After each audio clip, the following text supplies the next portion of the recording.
Bonjour à toutes et à tous, merci d'être aussi matinal. Je sais que c'est toujours un petit peu dur le matin, ça pique. Effectivement, une très belle journée. On attend plus de 1000 personnes aujourd'hui sur 3 salles, puisque effectivement depuis les débuts du Hub Day, Future of Retail et e-commerce, on a fait évoluer les choses. On voit aussi que les sujets se sont développés, se sont enrichis, se sont fragmentés. Donc aujourd'hui, on a 3 tracks. Celle où on est aujourd'hui, la partie vraiment digitale, une autre track sur le point de vente et puis une sur la supply. Donc effectivement, on voit bien que la logique aujourd'hui, c'est l'omnicanalité avec cette nécessité et en front et en back de gagner en efficacité. On a cette chance au Hub Institute d'accompagner aujourd'hui plus d'une centaine de grandes marques en tant que think tank digital. On publie une quinzaine de trend reports, on organise 40 conférences, on forme plus de 10 000 personnes par an. Beaucoup aussi de décideurs accompagnés en learning expédition et puis toujours le Hub Lab chez nous où on reçoit énormément d'entreprises. Donc si vous n'êtes pas encore membre, eh ben, rejoignez-nous. Effectivement, vous serez en très bonne compagnie pour échanger sur les dernières innovations, les dernières tendances et les bonnes pratiques. Alors, juste à l'agenda avant de démarrer, ben, n'oubliez pas le prochain update, Data et IA pour le marketing, le 5 mai, toujours ici, avec toujours 3 parcours métiers et 1000 décideurs attendus. Le Hub Forum, notre grand événement annuel en octobre. Donc là, on sera 3500 ici à la Mutualité. Et on va démarrer cette matinée, effectivement, avec ce petit rétexte, cette petite synthèse de ce qu'on a pu voir à New York. Je pense que si vous n'avez pas pu venir, bah, c'est toujours l'occasion, si vous vous rappelez, de à la fois découvrir un petit peu les nouveaux concepts de magasins aux États-Unis, tout en pouvant, on va dire, découvrir les nouvelles startups. Donc là, il y avait plus de 60 startups invitées à l'NRF cette année, et puis découvrir toutes les dernières innovations et bonnes pratiques. Donc on vous a ramené pas mal de choses, on a parcouru pas mal de kilomètres. La NRF, c'est 38 000 participants qui viennent de 100 pays avec 16 000 retailers. Donc c'est vraiment l'occasion de faire un petit peu un point à date sur qu'est-ce qui se passe, qu'est-ce qu'il y a de nouveau. J'ai retenu pour vous ce matin 6 tendances. Alors évidemment, c'est un extract du report complet que nos équipes Insight ont conçu. On s'est un petit peu démené. Donc, il y avait vraiment un thème qu'on a retrouvé en transverse de tout ce qu'on a pu voir, c'est évidemment ce sujet de l'intelligence artificielle et donc de la donnée.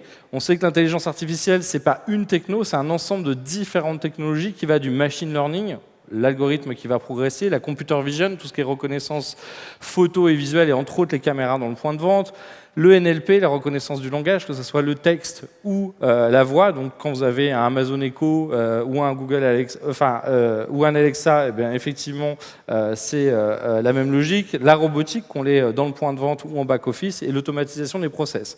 Ce qui est sûr, c'est que grâce à l'augmentation de la puissance des processeurs, la baisse du coût et la miniaturisation, avec évidemment le stockage de la data qui est de plus en plus simple, et puis le transfert de la donnée, entre autres avec la 5G qui arrive, l'IA n'arrête pas de progresser phénoménalement et elle va pouvoir s'appliquer à tout un tas de choses. L'IA, tout simplement, c'est transformer des données en actions intelligentes. Donc c'est des gros volumes de données que je ne serais pas capable de on va dire, traiter à la main, et donc je vais avoir cet algorithme qui va me permettre de générer tout un tas de choses. Et c'est un peu la killer app, finalement, des acteurs du logiciel. Quand on regarde aujourd'hui face à des acteurs traditionnels, eh ben, on veut doubler le chiffre d'affaires, on doit ouvrir un deuxième point de vente, on doit embaucher 2 fois plus de monde, et on a des coûts assez linéaires. Avec du software, eh ben, on va avoir cette capacité à pouvoir démultiplier, à pouvoir scaler. On a un investissement important au début, et puis après, effectivement, si demain, je dois ouvrir 5, 10, 20, 30 sites internet ou avoir 100 fois plus de trafic sur mon site, ça ne va pas me coûter de manière linéaire. Donc là, il y a un vrai clash entre les acteurs du logiciel et les acteurs traditionnels. Amazon, il leur faut beaucoup moins de monde pour être rentable et pour générer 10 millions de dollars de chiffre d'affaires que Macy's ou Sears, par exemple. Si on regarde Apple face à Samsung et HP, c'est encore pire. Apple, il leur faut encore beaucoup moins de monde. Donc on voit bien que cette IA, cette data, demain, c'est un énorme avantage compétitif pour pouvoir aller challenger les acteurs traditionnels existants, et que si on ne s'y met pas, ça va être de plus en plus dur de lutter face à ces nouveaux acteurs techno. Alors l'IA, c'est super, c'est un peu un enfant surdoué, mais il va falloir la nourrir, il va falloir lui donner de la donnée, il va falloir lui donner beaucoup de données. données. Et quand on regarde un petit peu ce qui se passe, aujourd'hui, même si on avait la meilleure IA, même si on avait le meilleur algorithme, faut-il encore avoir un volume de données important pour pouvoir l'entraîner? Aujourd'hui, si on prend un acteur comme Amazon, 64% des foyers américains qui sont abonnés à Prime, Alexa, 100 millions d'utilisateurs, Woolfood qui a été racheté depuis, Amazon Go qui arrive avec une vingtaine de magasins, tout ça, ça génère des énormes volumes de données qui permettent d'entraîner Amazon de manière plus précise, de manière plus rapide que la concurrence. Donc demain, il y a un enjeu évidemment d'avoir des bons algorithmes, mais surtout d'avoir accès et de pouvoir traiter cette donnée pour pouvoir entraîner ces algorithmes et de devenir de plus en plus intelligents. Et la difficulté aussi, c'est que l'IA va devenir quasiment gratuite. En fait, il y a quelques grands acteurs. On va prendre IBM, Amazon, Microsoft, Salesforce, Adobe ou les autres, qui vont développer des briques, on va dire d'IA, vont les mettre à disposition dans le cloud et nous, on va pouvoir, en fait, en tant que ou start-up ou acteur traditionnel, aller piocher dedans. Mais ça veut dire que finalement, le coût de l'IA va devenir quasiment gratuit et qu'une armée de start-up, même sans moyens, va pouvoir venir vous challenger sur tout un tas de vos métiers, tout simplement parce qu'elles vont pouvoir aller payer quelques euros ou quelques cents sans avoir à avancer des budgets très importants. Donc ça, cette AI as a service, ça va changer pas mal de choses dans les années à venir. Donc, maintenant, effectivement, quand on nous parle de moderniser le commerce, souvent on se dit, OK, il y a l'e-commerce d'un côté, et dans le point de vente, est-ce qu'on ne mettrait pas plus de digital? On doit se moderniser, on doit se digitaliser. Et pourtant, c'est un peu tout le contraire qu'on a vu. Si on regarde depuis 3 ou 4 ans, on vient de voir beaucoup de choses qui ne marchent pas. Alors, on a téléchargé l'application.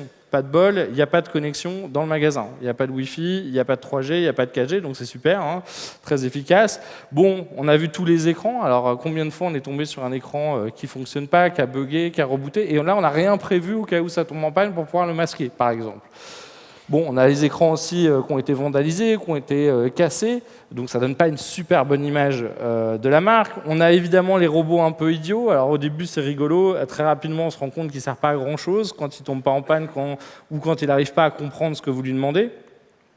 Et puis, des fois, on a même des hologrammes, alors là, avec de la voix, et alors ça devait être très sympa dans les bureaux, mais vous le mettez dans un vrai point de vente avec énormément de bruit, en fait, ça comprend rien, ça sert plus à rien, et donc, très rapidement, ce côté gadget, finalement, du digital, on voit bien que là, depuis 2-3 ans où il y avait eu des tests, il y a finalement beaucoup de points de vente à New York qui viennent de les enlever, en se rendant compte que ça ne fonctionne pas, c'est compliqué, le staff n'est pas expert IT, et à la limite, il n'y a même pas forcément une demande client particulièrement phénoménal là-dessus. Je ne parle même pas des écrans tactiles où là, vous demandez au staff et en fait, ils vous disent on est hyper ravis toutes les 5 minutes avec un chiffon de devoir nettoyer cet écran ou alors vous laissez l'écran sale et là, c'est les clients qui sont ravis de partager leurs empreintes digitales avec les autres clients. Donc quand on parle de technologie au service du commerce, en fait, quand on parle d'IA appliquée au commerce, on s'aperçoit qu'il y a à peu près 9 grands usages. On va améliorer la publicité et son ciblage, on va améliorer le côté transactionnel, on va simplifier l'achat, même en point de vente à la Amazon Go. On va améliorer le service client avec de la personnalisation, on va améliorer le support client avec du 24/24, 7 jours sur 7, avec des chatbots, des smart speakers plus ou moins évolués. On va améliorer, et là on va plutôt avoir un staff augmenté, on va pouvoir vraiment rendre l'inventaire, automatiser le pricing plus intelligent. On va pouvoir améliorer évidemment la partie supply et delivery et la partie analytics. Sans parler de la sécurité, que ce soit pour sécuriser ou simplifier entre autres le paiement et le self-checkout. Donc on voit bien que l'IA, ça va toucher beaucoup de choses. Alors ça ne veut pas dire que tout marche du premier coup, ça ne veut pas dire que toutes les startups sont intéressantes, mais en tout cas, ça nous promet beaucoup de choses. Si je prends sur l'analytics, Euritech, qu'on a vu effectivement exposé à la NRF, qu'on avait déjà vu à Vivatech et ailleurs, voilà, là c'est un outil qui va être capable d'aller miner tous les réseaux sociaux, de scanner toutes les photos et de vous dire votre marque, en fait, elle est ou en tout cas elle est publiée sur les réseaux sociaux avec telle et telle autre marque à côté, elle est dans tel et tel contexte, tiens, les gens se prennent en photo avec en boîte de nuit ou à la plage ou à l'aéroport, voilà les couleurs les plus populaires. Donc là, j'ai vraiment un trend bureau réel, pas avec quelqu'un avec les cheveux violets qui vous dit demain, ça sera la couleur panthère à la mode. C'est voilà ce qui se passe en temps réel sur les réseaux sociaux, voilà ce que les gens partagent le plus, voilà comment évolue le style, comment évolue tout simplement votre clientèle. Évidemment, l'éléphant,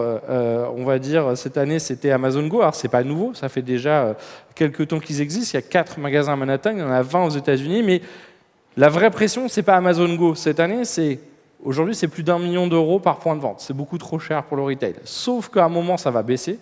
Et toute la question, c'est quand est-ce que ça sera suffisamment bas pour que ça devienne rentable et donc que ça devienne un standard. Et donc, si je ne suis pas capable de proposer le même type d'expérience, à savoir même pas de scan and pay, c'est je scanne quand je rentre, mais après, je me sers et je ressors. Et donc là, tout le monde est en train de se battre pour se dire on doit se préparer à un type de demande, c'est du je rentre, je sors le plus rapidement possible du magasin. Et donc, tout le monde se dit est-ce que c'est dans 3 ans, est-ce que c'est dans 4 ans, est-ce que c'est dans 5 ans? Ce qui est sûr, c'est que ça va arriver. Et donc, il va falloir se préparer à ça. Alors, il y en a qui nous disent bah, ça coûte trop cher pour le moment, donc pourquoi pas trouver des solutions intermédiaires? Donc là, Walkout, eux, ils nous disent bah, tout simplement, on va faire un chariot connecté dans lequel il y aura de l'information supplémentaire. Il y en a d'autres, ça c'était l'année dernière, à IFI, qui nous disent bah, nous, on va plutôt faire un mini-magasin autonome, parce que finalement, si j'ai que 100 ou 200 références, c'est beaucoup plus facile à gérer dans un espace. Bon, là, c'est quasiment un container, donc bon, pourquoi pas. Et puis là, c'était Caper.ai qui nous dit, là aussi, on va essayer le chariot. Alors, c'est un petit investissement, mais en même temps, c'est toujours moins cher qu'1 million d'euros. Voilà, demain, on peut imaginer plein de choses. À partir du moment où j'ai un écran, j'ai une caméra, je vais pouvoir reconnaître les produits que je mets dans le caddie. Je n'ai pas vraiment besoin de les scanner plus que ça. On va pouvoir me proposer des promotions à proximité. Donc évidemment, hein, sur le papier, ça a l'air toujours très sympathique. Maintenant, il faut voir à quel point ça marche de manière précise ou pas, et puis si finalement il y a une vraie attente de la part de l'utilisateur, et si ça ne complexifie pas un petit peu les choses. Là encore, on vient de voir un écran tactile qui le nettoie. Toujours une bonne question à pouvoir se repérer dans le magasin. Donc voilà, sur le papier, il y a toujours plein d'idées. Moi, je me rappelle encore, il y a en 98, il y avait déjà des concepts de chariots connectés pour scanner les produits. Donc, bon, on va voir si ça fonctionne. Alors, tout ça, c'est sympa, mais c'est vrai que cette année, à la NRF, on a très peu vu l'Asie, très peu vu la Chine, qui n'était pas vraiment présente. Pourtant, là-bas, ils en sont déjà à la biométrie. Donc, là-bas, c'est le Smile to Pay. Je vais scanner mon visage. J'ai plus besoin de carte, j'ai plus besoin de sans contact, j'ai plus besoin même de téléphone, alors qu'ils sont déjà très bons sur le téléphone pour payer. Donc, on voit bien que la biométrie demain, avec tous nos petits sujets de RGPD, mais on peut faire ça de manière on va dire anonymisé. Alors, une news qui était intéressante au CES, c'était Alexa qui vient d'annoncer que dans 15 000 stations-service Exxon, désormais, on va pouvoir payer à la voix.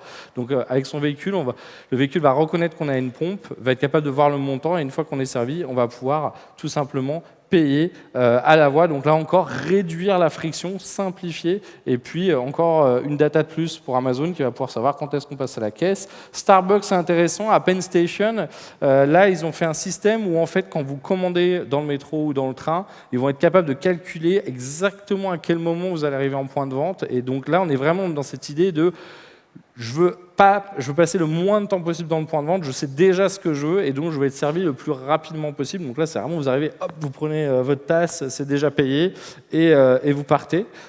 Pourquoi pas? Et puis ceux qui l'ont déjà bien fait depuis l'an passé et qui continuent, c'est Nike qui a enlevé quasiment tout le digital en termes d'interactivité. Il reste des écrans pour le média et qui fait tout via de l'app mobile en nous disant finalement, quel que soit le type de parcours client, que j'achète sur Internet et que je vienne récupérer dans un locker avec mon téléphone en click and collect, que je book une session avec un personal shopper, que j'achète un look complet ou que je fasse du scan and pay, je peux tout faire avec mon app. Et pour Nike, c'est beaucoup plus simple de mettre à jour une app que de mettre à jour du matériel, de l'équipement, des bornes dans tous ces magasins. Swift, qui était toujours là, qui est là chaque année, qui nous rappelle aussi que des fois, on se complexifie un peu la vie. Finalement, les distributeurs, ça reste un bon moyen. Alors maintenant, on a des distributeurs avec des écrans, des distributeurs intelligents sur des nouvelles catégories. Cette année, ils nous présentaient entre autres des distributeurs pour de l'alimentaire avec la gestion du froid et puis des bornes avec des promos, des petites activations. Mais finalement, voilà, on a des endroits avec du passage, entre autres les gares. On peut faire pas mal de choses derrière tout ça. Alors, le digital, finalement, c'est bien, mais est-ce que le meilleur moyen de se battre en commerce physique, c'est pas de faire autre chose que le digital? Parce que finalement, est-ce qu'on veut vraiment se battre avec Amazon ou les autres, ou est-ce qu'au contraire, il ne faut pas se dire finalement, quitte à faire du commerce, autant faire quelque chose qu'on ne peut pas faire sur Internet, et donc réenchanter un petit peu ce point de vente? Alors, on avait déjà vu des jolis concepts, surtout sur les flagships. Starbucks Roastery, on a quelques-uns dans le monde, dont Meatpacking District. Alors là, c'est un magasin phénoménal avec une trattoria italienne. On va voir du café en train d'être réalisé. Enfin, c'est assez splendide. Casper, on pouvait déjà l'an passé booker. Donc là, c'est à Broadway, sa sieste. Là, il y a l'Apple Store de la 5e avenue qui vient de rouvrir. Donc tout ça, c'est super. Hein, des magasins qui mettent un peu en scène. C'est l'idée de flagship. Évidemment, Story qui n'avait pas encore ouvert pendant la NRF parce qu'il était en train de changer de thème. Donc, il a un peu créé cette logique de je prends un thème, j'amène une sélection de produits, et tous les mois et demi, je change un tout petit peu. Finalement, je fais autant un magasin qu'un magazine qu'une galerie, mais finalement, qui a lancé un petit peu là et qui a inspiré beaucoup de nouveaux espaces. Donc, on a The Conservatory qui est à Hudson Yards ou 4510. Donc là, c'est vraiment, je fais une sélection, une curation du meilleur. Je vous fais un mix et puis un peu de vêtements, un peu de déco.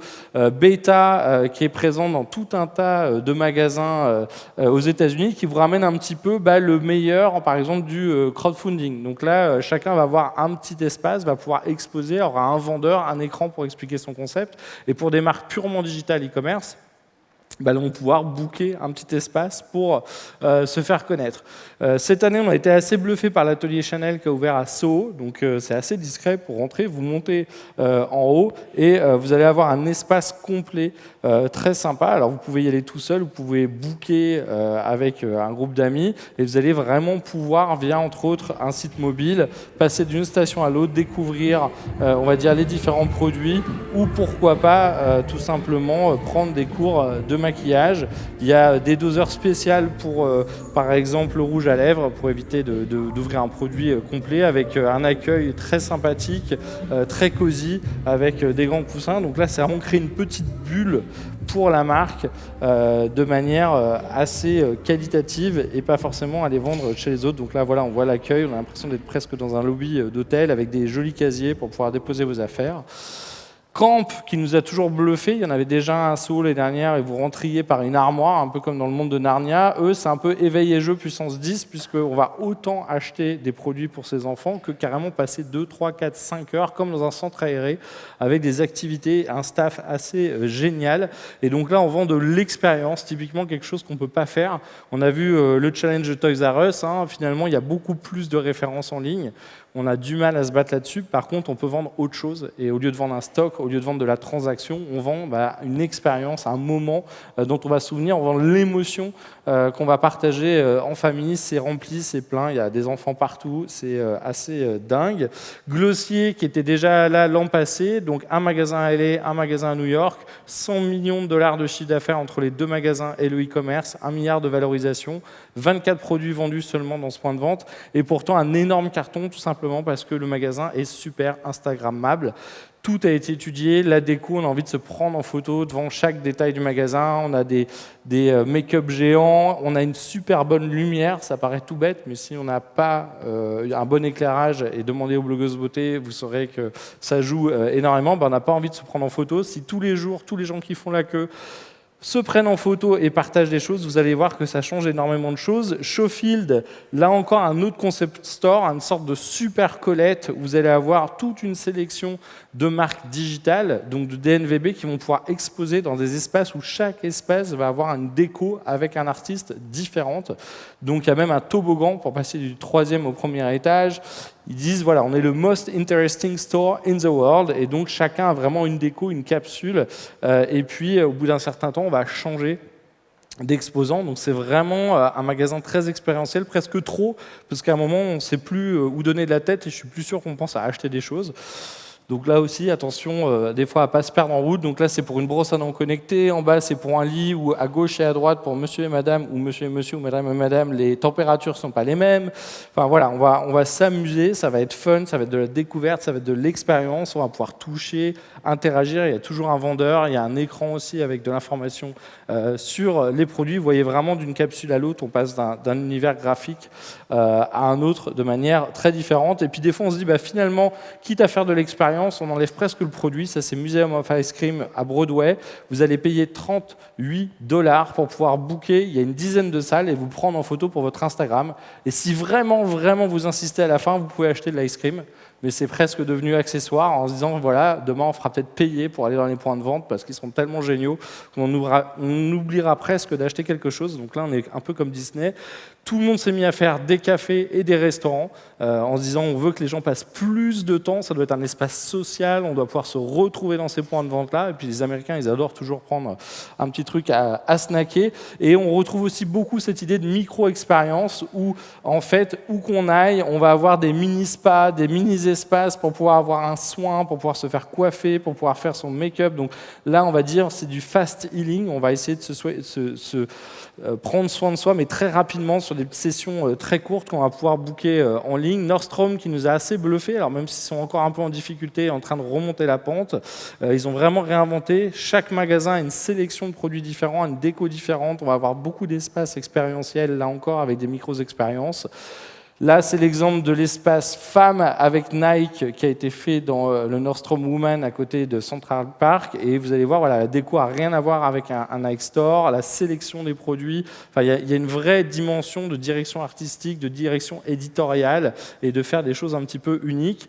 Alors, tout ça, c'est super, mais de plus en plus, les marques sont en train de redécouvrir à quel point le staff, c'est important et ça fait une énorme différence. Starbucks disait en témoignage qu'il dépense plus chaque année en couverture médicale et sociale pour leurs équipes qu'en café. Et en nous disant tout simplement, oui, le café c'est important, mais des gens qui vendent du café, il y en a beaucoup. Par contre, des gens qui traitent aussi bien leur staff que nous, il n'y en a pas. Et vous allez voir que si votre staff il est ultra motivé, il a le smile, il a la motivation, et ben ça va changer énormément l'ambiance et la perception du service. Et donc là, évidemment, quand on nous parle de technologie, on se dit toujours, est-ce que la techno nous aide ou va nous remplacer ?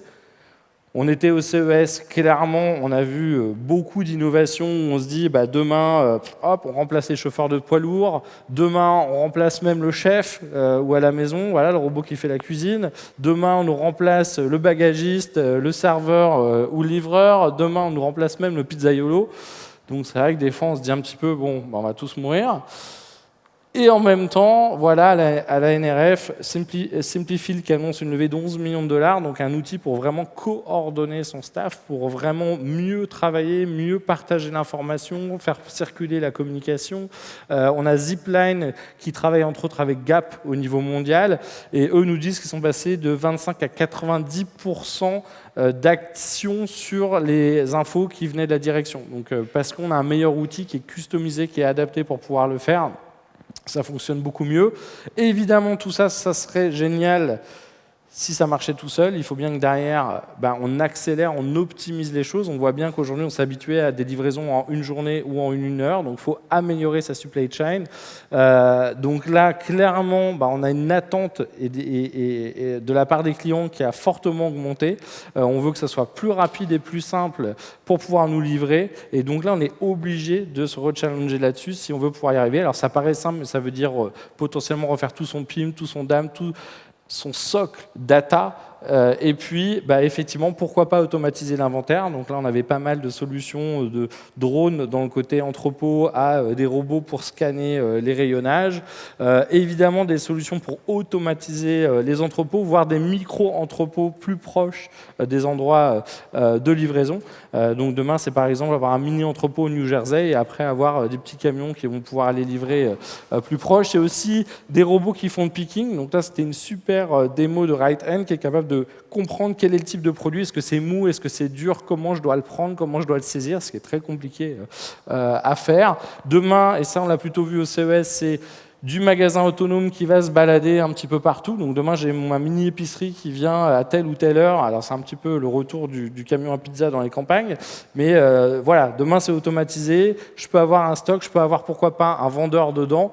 E-Palette de Toyota qui nous avait déjà montré ça l'année dernière au CES a maintenant micro-palette. Donc là, c'est le petit camion de livraison qui sort du camion autonome. Donc demain, on imagine que dans un lotissement, j'ai ma camionnette qui vient et puis je vais avoir des micro-drones qui vont aller livrer chaque client Bon, va falloir voir un tout petit peu en termes d'autorisation pour pouvoir circuler. On sait qu'à San Francisco, entre autres, ils ont interdit Starship qui utilisait les trottoirs. Donc là, on a un concept de Valeo et au milieu, P&G qui a fait beaucoup de RP au CES et qui nous a fait beaucoup rire avec son petit robot livreur de papier toilette dans la maison quand vous êtes en manque. Bon, voilà, il va falloir voir entre ce qui est possible et ce qui fonctionne. Évidemment, travailler aussi le retour, on l'a vu chez Nordstrom ou chez d'autres, vraiment simplifier la capacité à ramener les produits, perdre le moins de temps possible, ne pas faire la queue, utiliser une app, donc tout ce qu'on peut faire pour changer les choses. Et puis pour terminer, la personnalisation, beaucoup de customisation, on l'avait déjà vu avec Nike, Converse ou Levi's, donc là on va faire customiser son vêtement. Aujourd'hui c'est disponible partout, il n'y a pas un endroit où on ne peut pas customiser les choses, donc ça c'est vraiment devenu normal. Et puis la data, alors on connaissait les apps comme Yuka ou Clean Beauty pour savoir ce qui se passe quand on achète quelque chose, et bien là on va un poil plus loin, DNA Nudge, on va carrément faire scanner son ADN, et là les résultats avec le bracelet qui peut scanner les codes barres, c'est propre et individuel à soi. Perso de L'Oréal, où là on va customiser, on va faire un diagnostic de sa peau et on va pouvoir produire son rouge à lèvres, son fond de teint ou sa crème en fonction de ses besoins. Donc là on va plus fabriquer dans l'usine et livrer, on va carrément fabriquer chez soi. Donc voilà, on peut prendre le petit haut en doré et l'emmener avec soi pour la journée. Color & Co, toujours chez L'Oréal, où là on va pouvoir faire un diagnostic en FaceTime avec des coloristes pour bien comprendre nos attentes, nos envies, les possibilités, et ils vont vous concevoir une couleur de cheveux qu'ils vont vous envoyer sur mesure pour vous. Donc 25% plus de conversion qu'habituellement. Et puis ça peut être demain carrément customiser votre nourriture. Meatable, là on va produire de la viande, on va dire en éprouvette. Et puis tout simplement Impossible Food qui cartonne aux États-Unis, donc qui est de la viande de bœuf fait à base de plantes. Et bien là ils ont annoncé celle à base de porc. Et puis sur la diversité, dernière chose avant que je m'arrête, effectivement un gros effort côté américain, autant vraiment très très peu de choses sur la partie sustainable, mais par contre sur la partie inclusion, que ce soit les handicapés, la diversité raciale là-bas, gros efforts, entre autres avec Rihanna qui a fait beaucoup de choses, mais des fois c'est juste regarder le mannequin à gauche, de changer un tout petit peu la façon de présenter les choses et d'être un petit peu plus varié. Je vais m'arrêter là. Dites-vous juste qu'en tout cas le modèle de production de masse, de distribution de masse, de pub de masse est un peu en train d'arriver à sa fin, et donc il va falloir réinventer tout ça avec certes un petit peu de technologie, mais bon, il faudra quand même se poser la question. Pourquoi faire? Dans quel but? On voit que de temps en temps, c'est très sympa d'en mettre, ça simplifie la vie ou ça enrichit l'expérience. Dans d'autres, ça reste très gadget et finalement, c'est très inutile et très coûteux. Je vous laisse en bonne compagnie pour la journée. Effectivement, vous allez voir, il y a beaucoup de choses à creuser. Je vous remercie